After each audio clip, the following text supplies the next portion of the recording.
Chapter 14. Joe awoke just before 7. The sun had not yet risen, but he could see light through the window. Some of the light was from the street lights, but he could also see light on the horizon.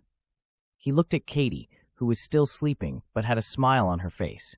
He assumed she was having a pleasant dream. Her hair was a mess, but Joe knew that was the prettiest sight he would see that day. He put some clothes on and made his way to the kitchen.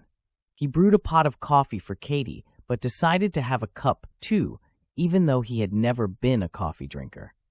He thought sharing a cup of coffee with Katie that morning would be nice. When the coffee finished brewing, he poured a cup for Katie and added a little cream like he knew she liked it. He then poured a cup for himself and did the same. He tasted it but found it a bit too bitter and added more cream. That made it better. Just as Joe sat down to drink his coffee, Katie appeared wearing an oversized t-shirt. "Your timing is perfect," Joe said. "I made you a cup of coffee." "I see that. Thank you. I need it. I see you also made one for yourself. That's surprising." "I thought it would be nice to have a shared experience," Joe said. "We had a pretty awesome shared experience last night," Katie said. "Several times, if I recall." Katie took a sip of her coffee and looked out the window. "Shit," she said. "It's snowing." "I see that," Joe said. "Why is that bad?" "We're going to Chicago today. The last time I took a road trip in the snow, I ended up hitting someone." "Someone? I'm right here." "I'm sorry, Joe. You know what I mean. Does the snow give you anxiety?" "Anxiety? No, I just don't want to risk hurting another person."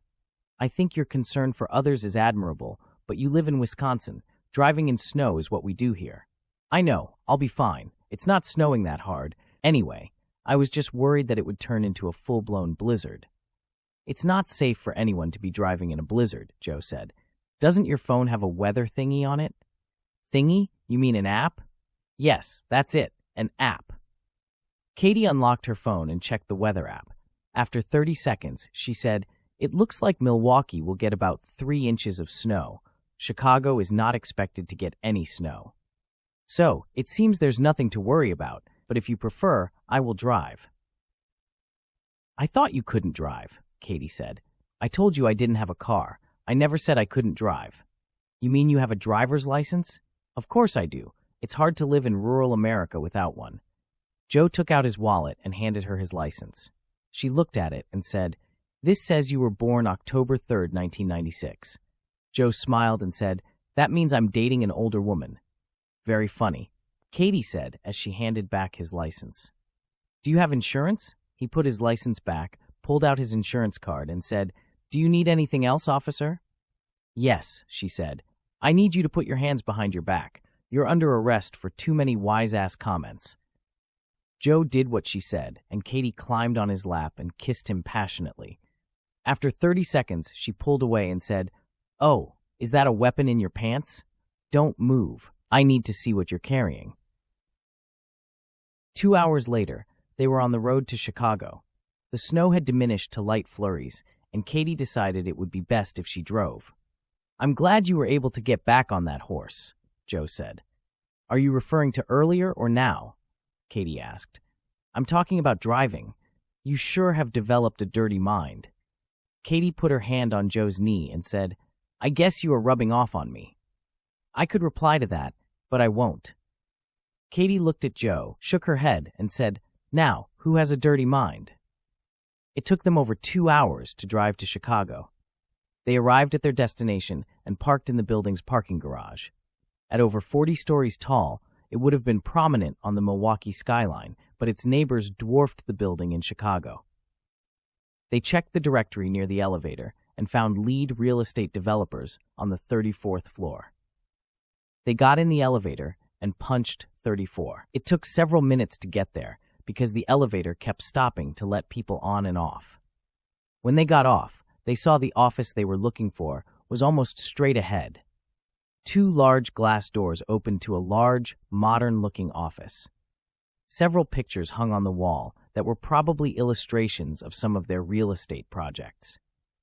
There was a reception desk in the middle of the room. Behind the desk on the wall were the words, "Lead Real Estate Developers." Under that, in smaller letters, read, "The Leader in Condominium Development." Katie and Joe approached the young woman at the desk, and Katie said, "Hi, my name is Katie Kowalczyk, and this is Joseph Novak. We are with Channel 23 News in Milwaukee. We would like to speak with Robert Lead." "Do you have an appointment?" the woman asked. "No, we don't," Katie said. "I'm afraid Mr. Lead is very busy and is not available.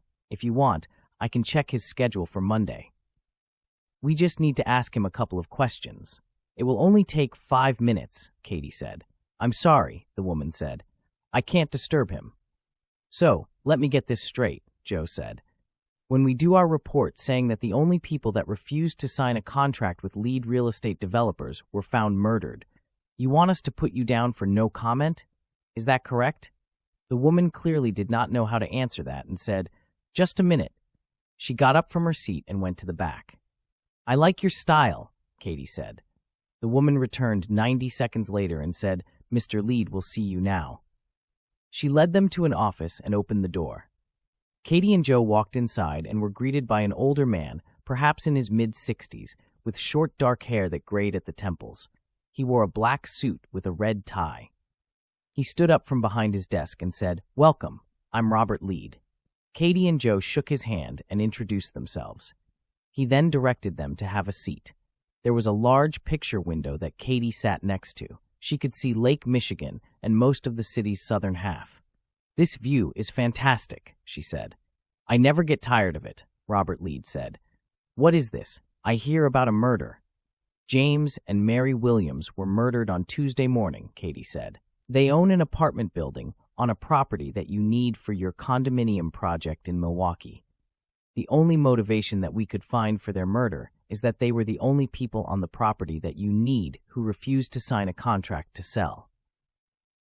"Wait a minute," Lead said. "Are you accusing me of having something to do with their murder? I don't even know who these people are."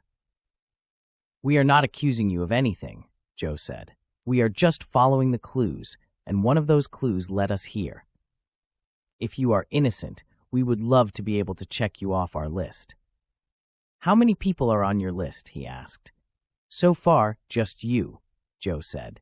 Lead typed something on his computer and said, "I see them here. It is for a project on 23rd Street. It is true that they didn't sign with us.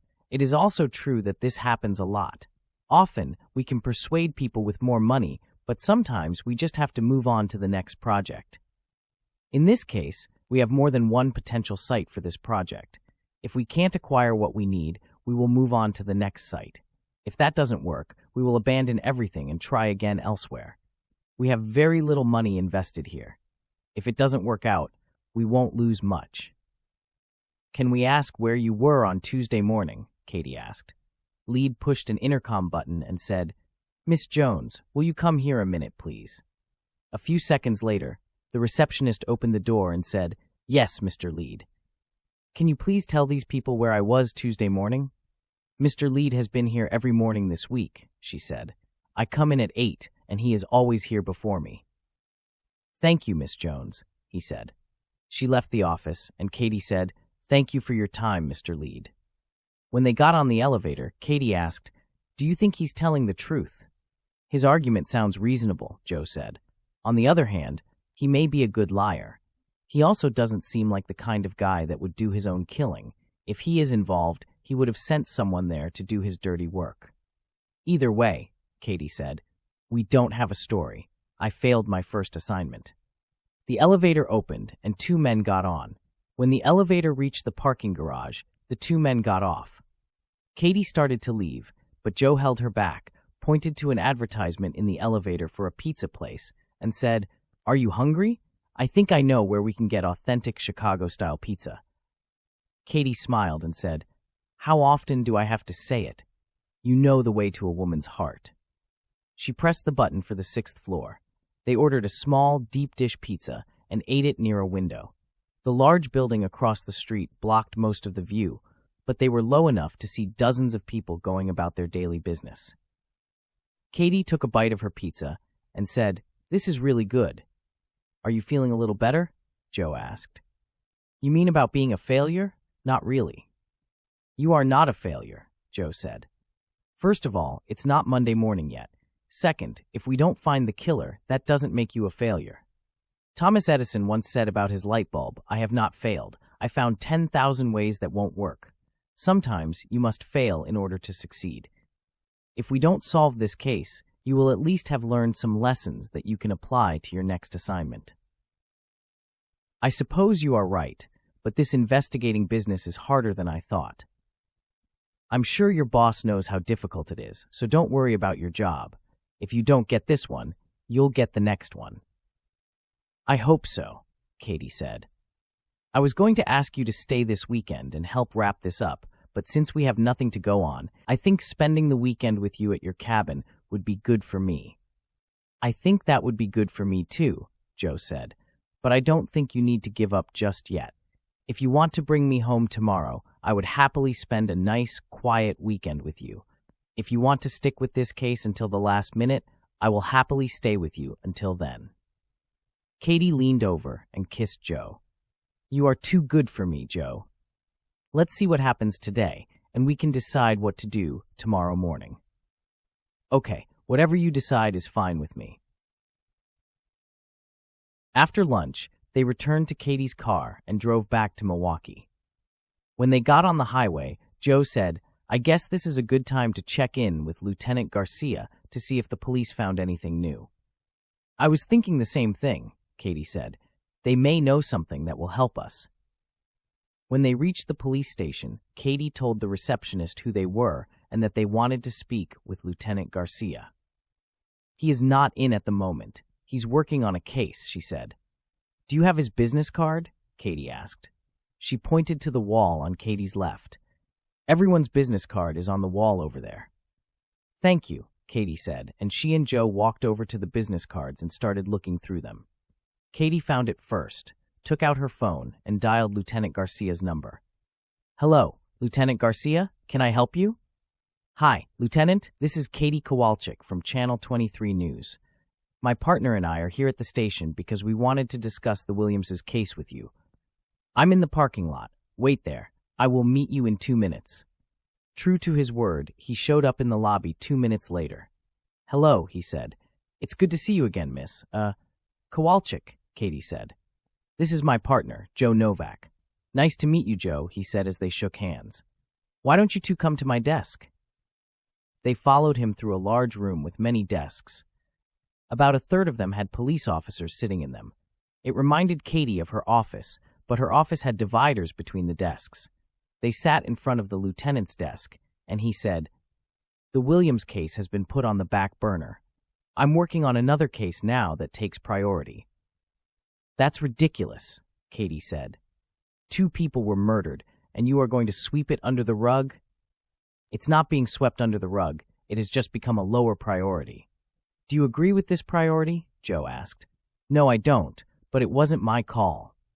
Whose call was it? My captain decided it was a waste of resources. He thinks it was a random mugging. What do you think? Katie asked. I think nothing was random about it, but it's not a democracy here. Besides, he may be right. I mean, it's unlikely that muggers would miss a Rolex watch and 2 wedding rings, but they might have been scared off by something. We found a possible motive for their murder, Joe said. Lieutenant Garcia looked surprised and asked, What did you find? A company called Lead Real Estate Developers wants to buy up the entire block that one of the Williams apartments is on. We learned they were the only ones to refuse to sign the sales contract, Joe said. The word is that Lead is offering far more than any of those properties are worth. So do you think someone at this Lead company killed them? It's possible, Katie said. We spoke with the CEO today, and he has an alibi. He also made a convincing argument. He says this kind of thing happens quite often, and they have alternate locations picked out. He could be a good liar. We don't know. The other possibility is someone on the block is unhappy with them, Joe said. Maybe the possibility of getting double what your home is worth is a motive for murder. Very interesting, Garcia said. I'll check into it. If it's true, maybe my captain will change his mind. What's your captain's name? Joe asked. Matt McKay. Why? Just curious. Thank you for your time, Lieutenant Garcia, Katie said. She handed him her business card and said, Please call me if you learn anything. Of course, he said. Thank you for bringing me that information. On the way out, Joe checked the rack with everyone's business cards. He found Matthew McKay's card and put it in his wallet. When they returned to the car, Katie said, "This has been quite a week. I think I just want to go home and veg out. Is that okay with you?" "That's fine with me. I have come to enjoy hanging out at home." "Maybe we can order Chinese food again and watch a movie," Katie said. "That sounds great, but let's skip Highlander this time." Katie laughed and said, "I was thinking of Forever Young." "Very funny," Joe said. "I was thinking of the movie Crash." Katie put on a fake pouty face but couldn't hold it and started laughing. She then picked up her phone and ordered Chinese food for pickup. On the way to pick up the food, Katie's phone rang. She answered it and said, "Hello, this is Katie." "Katie, this is David Williams." Katie looked at Joe and hit the speaker button. "David, hi, I have you on speaker. I'm here with my partner Joe. What can I do for you?" "Well, I saw the lawyer this morning, and my parents did leave me everything. I'm calling because I just got off the phone with a representative of the Lead Corporation. They offered me a significant sum of money for the apartment building you were talking about." "What did you tell them?" Katie asked. "I told them no." "I thought we discussed that you would tell them you'd think about it. Telling them no might put you in the same danger as your parents." "I realize that, but if my parents didn't want to sell, I want to honor their wishes. Plus, if I sell, I am giving the person or persons who murdered my parents exactly what they want. I can't do that." "I admire your courage to do what is right," Katie said. "I would just watch your back for a while." "I'm heading back home for a couple of days to catch up on some work, and then I will be back in town next week. Hopefully, if someone wants to do me harm, they will have trouble finding me." "Don't assume that," Joe said. "Watch your back, keep your doors locked, and try to stay near other people as much as possible. People that you know, I mean. Don't worry about me. If they kill me, they won't be able to pass it off as a random mugging."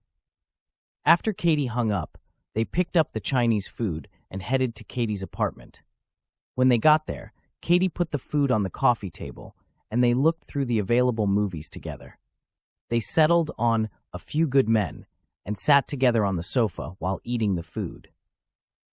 When the movie was over, Katie was sleeping with her head on Joe's chest.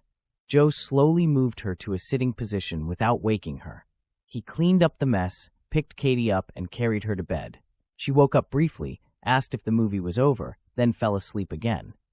Joe slipped in next to her, put his arms around her, and fell asleep. This audiobook continues on the next video. For more information on this book and others by this author, please visit charleshuss.com.